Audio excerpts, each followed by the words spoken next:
What if the pain you're running from is actually the place God is calling you to?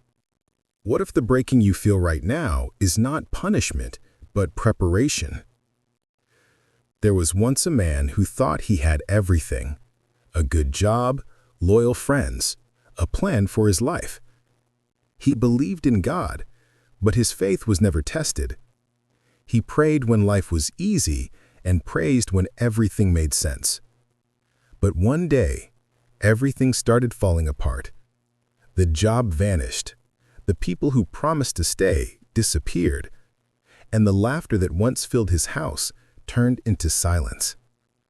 He looked around and realized he had nothing left but God. He cried out, "Lord, why are you taking everything from me?" And in the stillness, God whispered, "I didn't take it to destroy you. I took it so you could finally find me." Because sometimes God has to empty your hands so He can fill your heart. He removes the noise so you can finally hear His voice. "The Lord is my shepherd, I shall not want." Psalm 23, verse 1. We think loss is punishment, but it's actually preparation. We call it pain, but heaven calls it process. Abraham learned that on the mountain, knife in hand, ready to lose his son, and God said, "Now I know that you fear God." Genesis 22, verse 12. Moses learned it in the wilderness. No strategy, no plan, yet bread fell from heaven. "I will rain down bread from heaven for you." Exodus 16, verse 4. Job felt it in the ashes when everything was gone, yet still declared, "The Lord gave, and the Lord has taken away. Blessed be the name of the Lord." Job 1, verse 21. And David, before he ever wore a crown, hid in caves with no army, no palace, no applause. Yet in those lonely nights he wrote, "Though my father and mother forsake me, the Lord will receive me." Psalm 27, verse 10. Their isolation wasn't punishment, it was training. Because God hides His strongest soldiers in seasons of silence. And maybe that's where you are now, the silence, the confusion, the breaking.